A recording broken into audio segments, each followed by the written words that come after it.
یا ایھا الناس کلوا مما فی الارض حلالا طیبا ولا تتبعوا خطوات الشیطان انہ لکم عدو مبین۔ تمام تعریفیں اس اللہ کے لیے جس نے مجھے اور آپ کو جتنے روزے گزر چکے ہیں ان تمام روزوں کو رکھنے کی توفیق دی، اور جو بھی عبادات اللہ رب العالمین نے کہا ان عبادات پر زندگی گزارنے کی توفیق دی۔ دعا کریں اللہ تعالیٰ میری اور آپ کی تمام عبادتوں کو قبول فرمائے، جو غلطیاں جو خطائیں ہم سے سرزد ہوتی ہیں اللہ تعالیٰ اسے درگزر فرمائے، معاف فرمائے۔ میں نے سورۃ البقرہ کی ایک آیت آپ لوگوں کے سامنے پڑھا ہے جس میں اللہ تعالیٰ سے مومنوں کی جو محبت ہوتی ہے اس محبت کو اللہ رب العالمین نے ذکر فرمایا، کہا اور لوگوں میں سے بعض وہ ہیں جو غیر اللہ میں سے کچھ کو شریک بنا لیتے ہیں اور وہ ان سے اللہ کو جیسی محبت ہونی ہے ویسی ہی محبت کرتے ہیں، اور وہ لوگ جو ایمان لائے ان کی مثال وہ الگ ہوتی ہے، ان کی محبت وہ سب سے زیادہ اللہ رب العالمین سے محبت کرنے والے ہوتے ہیں۔ یاد رکھیے اسلام میں سب سے پہلی چیز اللہ رب العالمین پر ایمان لانا ہے، اس کے بغیر آدمی اسلام میں داخل نہیں ہو سکتا۔ ساری چیزیں کر لے لیکن اللہ پر اس کا ایمان نہیں ہے، اللہ پر اس کا یقین نہیں ہے، یاد رکھو سارے اعمال اکارت چلے جائیں گے، سارے اعمال غارت ہو جائیں گے۔ عہد نبوی میں ایک آدمی کے تعلق سے اللہ کے نبی صلی اللہ علیہ وسلم کو کہا گیا کہ ہر کار خیر میں حصہ لیتا ہے، ہر کار خیر میں حصہ لیتا ہے، ہر نیکی کے کام میں حصہ لیتا ہے۔ اس کی نیکیوں کے تعلق سے پوچھا گیا، اللہ کے نبی صلی اللہ علیہ وسلم نے فرمایا وہ آدمی نیکیاں تو بہت زیادہ کرتا ہے لیکن ساری نیکیاں اس کی برباد ہو جائیں گی، غارت ہو جائیں گی۔ وجہ کیا ہے؟ سب سے پہلے وہ مسلمان نہیں، اسلام میں داخل نہیں۔ تو اسلام میں داخل ہونے کے لیے ضروری ہے کہ اللہ رب العالمین پر ایمان لایا جائے، اور مومنوں کو اللہ تعالیٰ اس بات کی بشارت دی کہ مومن اللہ پر ایمان صرف ایمان نہیں بلکہ اللہ رب العالمین پر ایمان لانے کے ساتھ اللہ سے سچی محبت کرتے ہیں۔ اللہ اس کی مثال بیان فرماتا ہے والذین آمنوا اشد حبا للہ، اشد حبا للہ، یعنی ایمان والے تو وہ ہیں جو سب سے زیادہ اللہ رب العالمین سے محبت کرنے والے ہیں۔ تو یاد رکھیے مومن سب سے زیادہ اپنے رب سے محبت کرتے ہیں، جبکہ مشرک اللہ کے بجائے سب سے زیادہ اپنے پیروں فقیروں سے محبت کرتے ہیں، اور یہ سمجھتے ہیں کہ قیامت کے دن یہ اللہ کے پاس ہماری سفارش کریں گے، اللہ کے پاس یہ لوگ آ کر ہمیں بچائیں گے۔ اللہ رب العالمین نے صراحت کے ساتھ اس کی وضاحت بیان فرما دی، کہا اذ تبرأ الذین اتبعوا من الذین اتبعوا ورأوا العذاب وتقطعت بهم الاسباب۔ اللہ نے کہا جب وہ لوگ جن کی پیروی کی گئی تھی ان لوگوں سے بالکل بے تعلق ہو جائیں گے، بالکل بے تعلق ہو جائیں گے، کہیں گے یہ کون ہے ہم نہیں جانتے، یہ کون ہے ہم نہیں جانتے۔ جنہوں نے پیروی کی وہ عذاب کو دیکھ لیں گے اور آپس کے تعلقات بالکل منقطع ہو جائیں گے۔ اللہ رب العالمین نے اپنے ایمان کو، مومنوں کے ایمان کو، مومنوں کی محبت کو یہاں بیان فرمایا۔ ایمان کا ذکر یہاں پر کیوں کیا گیا؟ اس کے بعد حلال و حرام کے تعلق سے اللہ رب العالمین نے بیان فرمایا۔ دیکھو روزی دینے والا کون ہے؟ اللہ رب العالمین ہے۔ یہ چیز بتانے کے لیے اللہ رب العالمین سب سے پہلے ایمان والوں کی مثال دی۔ اس کے بعد اللہ رب العالمین کہتا ہے لوگوں سے خطاب کر کے کہتا ہے یا ایھا الناس کلوا مما فی الارض حلالا طیبا ولا تتبعوا خطوات الشیطان انہ لکم عدو مبین۔ ترجمہ یہ ہے اے لوگوں تم ان چیزوں میں سے جو زمین میں ہے چیزیں حلال ہیں، پاکیزہ چیزیں ہیں، ان کو کھاؤ اور شیطان کے نقش قدم پہ نہ چلو، بے شک وہ تمہارا کھلم کھلا دشمن ہے۔ اللہ رب العالمین نے یہاں سارے لوگوں سے خطاب کر کے حلال چیزوں کی طرف ہمیں اجاگر کیا ہے۔ یاد رکھو، سب سے پہلے توحید کا بیان ہوا، کیونکہ اللہ رب العالمین مخلوق کو روزی دینے والا ہے، وہ خالق ہے، مخلوق کو روزی رزق وہی دیتا ہے، وہی اس کا بندوبست کرتا ہے۔ اللہ رب العالمین نے کہا کہ یہ میرا احسان ہے، میں تمہیں روزیاں دیتا ہوں۔ روزیوں میں سے پاک چیزیں کون سی ہیں، میں نے اس کو وضاحت کے ساتھ بیان کر دیا، لہذا تم پاک چیزیں کھاؤ، اور جو اللہ رب العالمین نے حرام کی ہے ان چیزوں سے تم بچ جاؤ۔ اللہ رب العالمین نے کہا حرام چیزوں میں زیادہ ملاوٹ شیطان کی ہوتی ہے، کیونکہ یہ اسی راستے سے انسان پر حملہ کرتا ہے، اسی راستے سے حرام کے ذریعے سے انسان پر حملہ کرتا ہے اور بہت حد تک وہ کامیاب ہو جاتا ہے۔ اللہ رب العالمین نے کہا جنت میں کھاؤ پیو رہو۔ آدم علیہ السلام اور حوا علیہ السلام کی مثال ابھی گزری ہے۔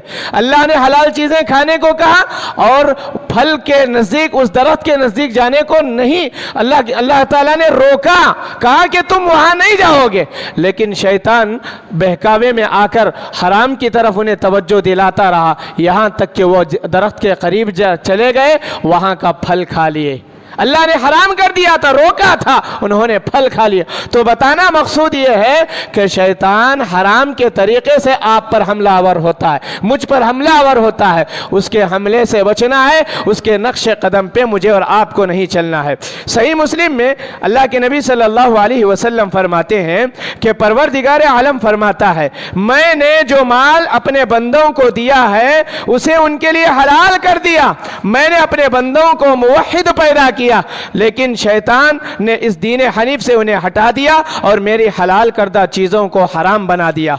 اللہ کے نبی صلی اللہ علیہ وسلم کے سامنے جب یہ بات کہتے ہوئے یہ آیت جب آپ نے تلاوت فرمائی، یا ایھا الناس کلوا مما فی الارض حلالا طیبا ولا تتبعوا خطوات الشیطان انہ لکم عدو مبین، جب یہ آیت تلاوت ہوئی تو حضرت سعد بن ابی وقاص رضی اللہ تعالیٰ اٹھ کر کھڑے ہوتے ہیں، اللہ کے نبی صلی اللہ علیہ وسلم سے کہتے ہیں کہ اے اللہ کے نبی صلی اللہ علیہ وسلم میرے لیے دعا کیجئے، اللہ تعالیٰ میری دعاؤں کو قبول فرما لے، میں جو بھی دعا کرتا ہوں اللہ تعالیٰ میری دعاؤں کو شرف قبولیت سے نواز دے، آپ اس طرح کی میرے لیے دعا کیجئے۔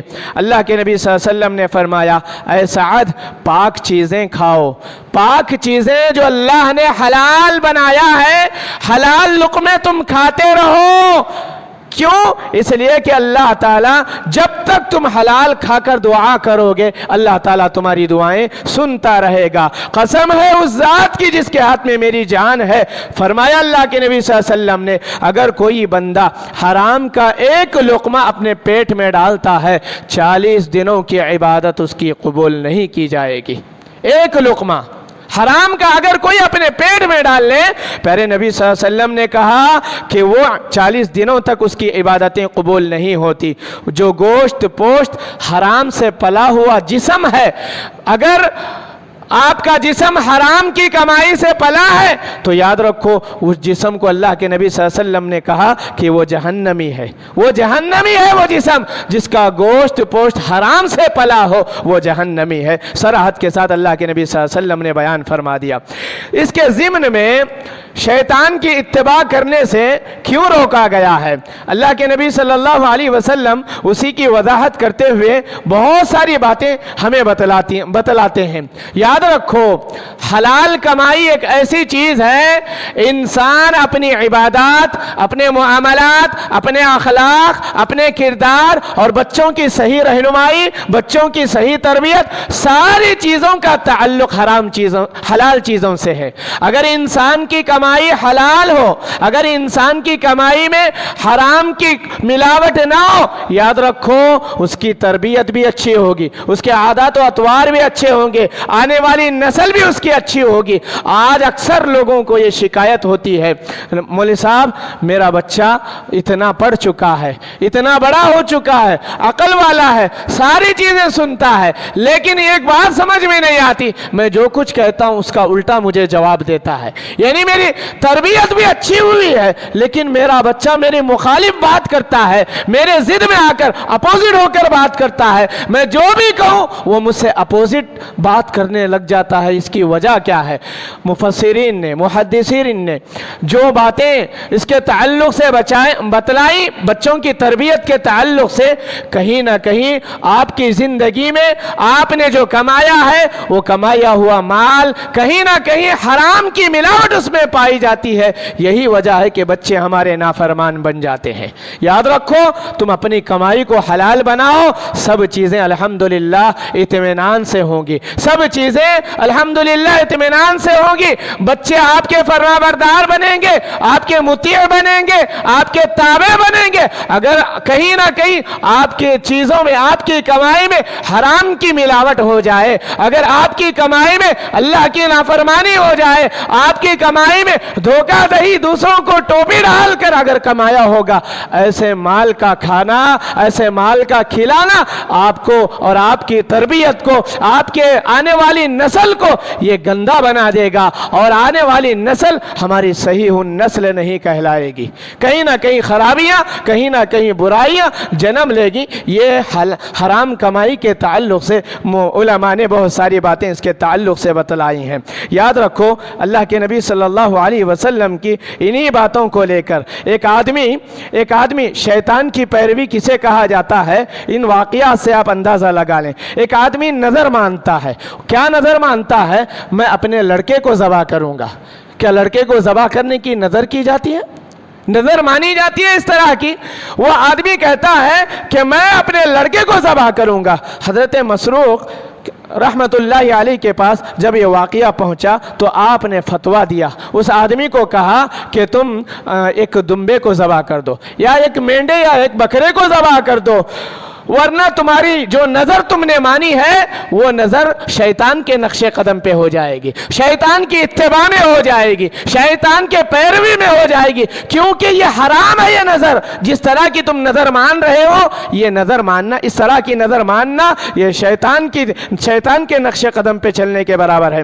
حضرت عبداللہ بن مسعود رضی اللہ تعالیٰ عنہ ایک دن بکرے کا پایا نمک میں ڈبا کر کھا رہے تھے، نمک لگا کر کھا رہے تھے۔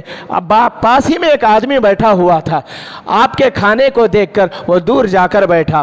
حضرت عبداللہ بن مسعود رضی اللہ تعالیٰ عنہ فرمانے لگے ادھر آؤ، قریب آؤ اور اس کو کھا لو۔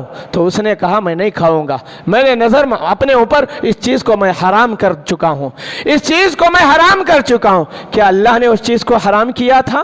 بکرے کا پایا ہے، بکرا تو حلال ہے، اس کا گوشت کھایا جائے گا، پایا بھی حلال ہے، اس کا پایا کھایا جا سکتا ہے۔ حضرت عبداللہ بن مسعود رضی اللہ تعالیٰ عنہ صحابی رسول ہیں، کھا رہے ہیں، حلال چیز کھا رہے ہیں اور اس کو دعوت دی جا رہی ہے، تو وہ آدمی کہتا ہے نہیں، میں اپنے آپ کو یہ چیزوں کے لیے میں اپنے آپ پر حرام کر چکا ہوں۔ تو حضرت عبداللہ بن مسعود رضی اللہ تعالیٰ عنہ اس آدمی کو جواب دیتے ہوئے کہتے ہیں یاد رکھو جو اللہ نے حلال کیا تم اپنے اوپر حرام کر رہے ہو، یہ شیطان کی پیروی ہے۔ اسے اللہ تعالیٰ کیا کہتا ہے؟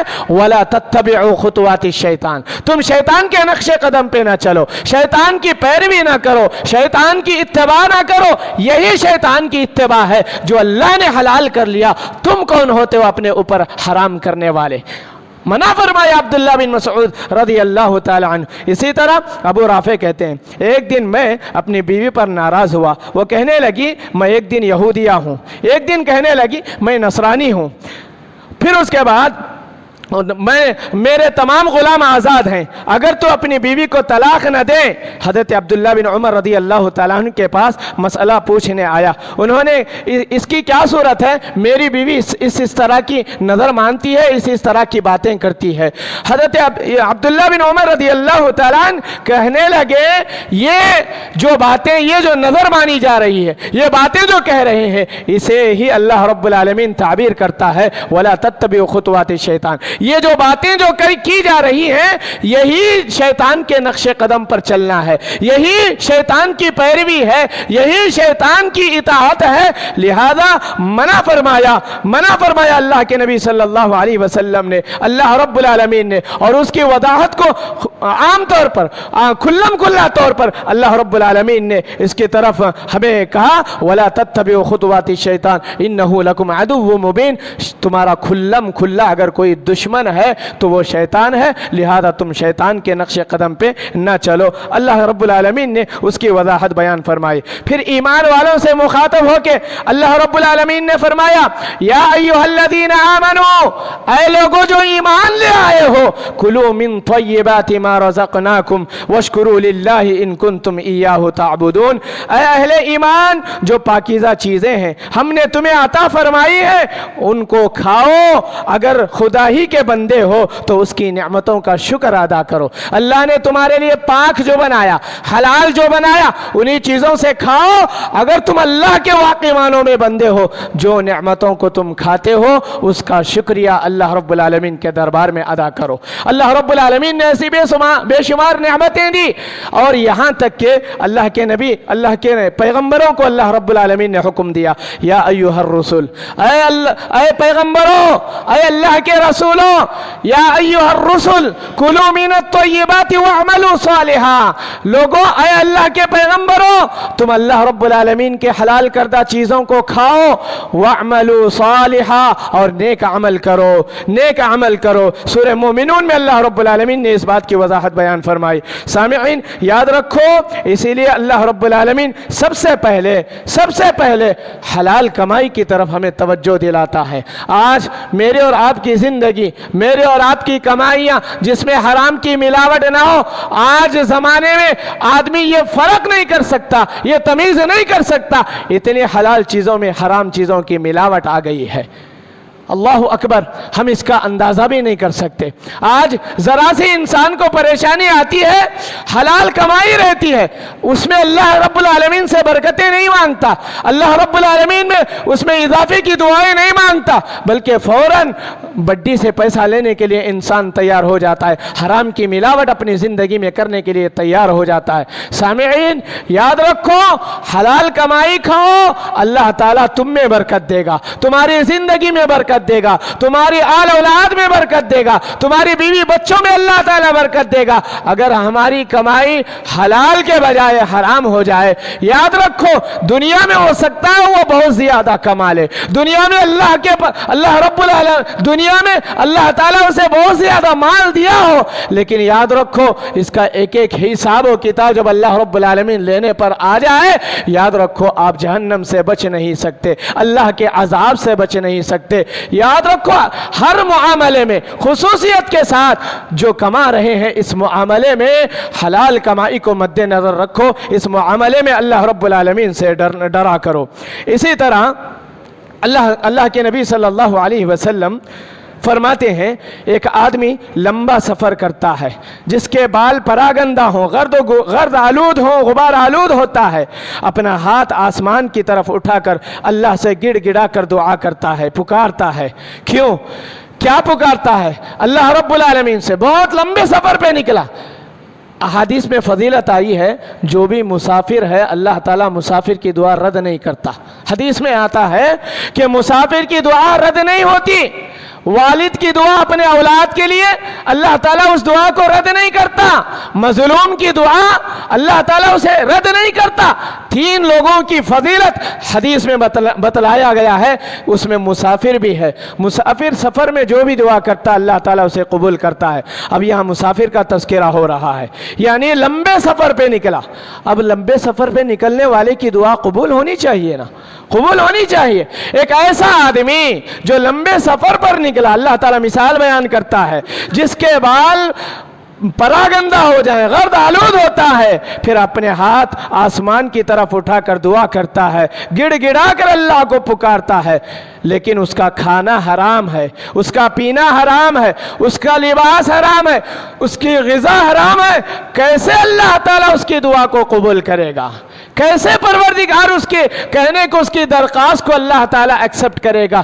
بھلا بتلاؤ وہ آدمی جو حلال کماتا ہے، حلال کماتا ہے اور اللہ رب العالمین کو ڈر ڈر کے پیسے ایک ایک روپیہ جمع کر اپنے اولاد کو، اپنے بیوی بچوں کو حلال کمائی کی طرف توجہ دلاتا ہے، یاد رکھو اس کی ہر عبادت قبول ہوگی، اس کی ہر دعا قبول ہوگی. اللہ کے نبی صلی اللہ علیہ وسلم نے یہی بات ہمیں یہاں بتلانا چاہتے ہیں اور اللہ تعالیٰ اسی بات کی طرف ہمیں اشارہ کرتا ہے. لوگوں، جب اللہ رب العالمین نے حلال چیزیں تمہارے درمیان رکھی ہیں ان کا استعمال کرو. حرام چیزوں میں پڑھ کر، حرام کاریوں میں پڑھ کر، حرام امور میں پڑھ کر، حرام اعمال میں پڑھ کر اپنے آپ کو متبع شیطان نہ بناؤ، اپنے آپ کو شیطان کے نقش قدم پہ شیطان کے نقش قدم پہ نہ چلاؤ. اللہ رب العالمین نے تمہیں روکا ہے اور کہا کہ یقیناً تمہارا دشمن ہو سکتا ہے، تمہارے معاشرے میں ہو یا نہ ہو، لیکن کھلم کھلا تمہارا دشمن اگر کوئی ہے تو وہ شیطان ہے. اللہ رب العالمین نے اس بات کی وضاحت ہمیں بیان فرمائی. اسی طرح اس کے بعد اللہ رب العالمین نے چند چیزوں کو جو حرام کیا ہے ان چیزوں کا ذکر بھی اللہ رب العالمین نے اسی قرآن مجید میں بیان فرمایا. اسی طرح اللہ رب العالمین فرماتا ہے انما حرم علیکم المیتۃ والدم ولحم الخنزیر. اللہ رب العالمین نے تمہارے لیے مردار کو، یعنی ذبح کرنے کے بعد جو مردہ ہو جائے وہ چیز حلال ہے. حلال جانور تھا، اس کو ذبح کیا جائے اللہ کے نام پر، مر گیا، یہ مردہ حلال. لیکن اس کے علاوہ، ذبح کرنے کے علاوہ، سینگ سے مار کر، کسی چیز کا مار پڑ کر یا خود بخود گلے میں رسی ڈال لے کر ایسے مردار کو اللہ رب العالمین نے ہمارے لیے حرام کر دیا. کہا کہ مردہ جانور تمہاری اپنی موت سے وہ آپ مرا ہو، اسے شرعی طور پر ذبح نہ کیا گیا ہو، اللہ رب العالمین نے تمہارے لیے حرام کر دیا. خواہ کسی نے اس کا گلا گھونٹ دیا ہو یا لکڑی یا لٹ لگنے سے وہ مر گیا ہو، کہیں پڑ کر مر گیا ہو، اور دوسرے جانور نے اپنے سینگوں سے مار مار کر اسے ہلاک کر دیا ہو، یا درندوں نے اسے مار ڈالا ہو، یہ سب میتہ ہیں، میتے میں داخل ہیں، اور یہ ان تمام چیزوں کو اللہ رب العالمین نے تمہارے لیے حرام کر دیا. لیکن اس میں بعض چیزیں، پانی کی جو چیزیں ہوتی ہیں، پانی کے جو جانور مخصوص ہیں، اگرچہ وہ خود بخود مر جائیں، سمندر میں بہت سارے ایسے جانور ہیں، سمندر میں مچھلی خود بخود مر جائے، یہ چیز ہمارے لیے حلال کیا اللہ رب العالمین نے. اس کی وضاحت اللہ کے نبی صلی اللہ علیہ وسلم نے بیان فرمائی. کہا کہ اگرچہ خود بخود مر جائے پانی میں تو تب بھی حلال ہیں. اللہ رب العالمین نے فرمایا احل لکم صید البحر وطعامہ متاعا لکم وللسیارہ. اس کے تعلق سے اللہ رب العالمین نے وضاحت بیان فرما دی. اور اسی طرح عنبر نامی جانور کا مرا ہوا ملنا، صحابہ کا اسے کھانا، پھر نبی کریم صلی اللہ علیہ وسلم کو اس کی خبر ہونا، آپ اسے جائز قرار دینا، یہ سب باتیں احادیث میں ہیں. عنبر نامی ایک جانور تھا جو مرا ہوا ملا، صحابہ نے اس کو کھا لیا. یہ سمندر کے کنارے کی بات ہے، سمندر کے کنارے کی بات ہے کہ صحابہ نے اس کو کھا لیا. پھر اللہ کے نبی صلی اللہ علیہ وسلم کے پاس یہ مسئلہ آیا. اللہ کے نبی صلی اللہ علیہ وسلم نے کہا کہ سمندر کا مرا ہوا بھی ہمارے لیے جائز ہے، حلال ہے. اللہ رب العالمین نے اس کی وضاحت یہاں بیان فرمائی. ایسے بہت ساری چیزیں ہیں جس کو اللہ رب العالمین نے، اللہ کے نبی صلی اللہ علیہ وسلم نے حلال قرار دیا ہے، ان چیزوں کو کھایا جائے. اور بہت ساری چیزیں ہیں جن کو حرام کر دیا گیا، جیسے خون ہے، سور کا گوشت ہے، اور بھی ایسے بہت ساری چیزیں ہیں جن کو اللہ رب العالمین نے حرام کیا. ان چیزوں کا کھانا، ان چیزوں سے بچنا ہمارے لیے ضروری ہے. ورنہ یاد رکھو یہ ان چیزوں کے ساتھ ساتھ ہماری کمائی بھی اگر حرام ہوگی تو وہ بھی چیزیں ہمارے لیے حرام ہیں. ان چیزوں سے مجھے اور آپ کو بچنا چاہیے. انہی چند کلمات پر اکتفا کرتے ہوئے میں اللہ رب العالمین سے دعا کرتا ہوں اللہ تعالیٰ مجھے اور آپ کو جتنی باتیں یہاں پر کہی گئی ہیں خصوصیت کے ساتھ حلال و حرام کے تعلق سے اپنی زندگی میں سوچ کر اگر حلال ہے تو اللہ تعالیٰ اسے مزید بڑھانے کی اللہ تعالیٰ ہم تمام کو توفیق نصیب فرما، اور جو حرام ہے ان چیزوں سے قطعی طور پر بچنے اور اپنے اہل و عیال کو اس سے بچانے کی اللہ تعالیٰ ہم تمام کو توفیق نصیب فرما۔ اور جتنی باتیں یہاں پر کہی گئی ہیں کہنے والے کو کہنے سے زیادہ، سننے والوں کو سننے سے زیادہ ان باتوں پر عمل کرنے کی توفیق نصیب فرما۔ جب تک اس دنیا میں رہیں ایمان و اسلام کی زندگی نصیب فرما، جب اس دنیا سے رخصت ہو رہے ہوں کلمے والی موت نصیب فرما۔ اقول قولی ھذا استغفر اللہ لی ولکم ولسائر المسلمین من کل ذنب واتوب الیہ۔ والسلام علیکم ورحمۃ اللہ وبرکاتہ۔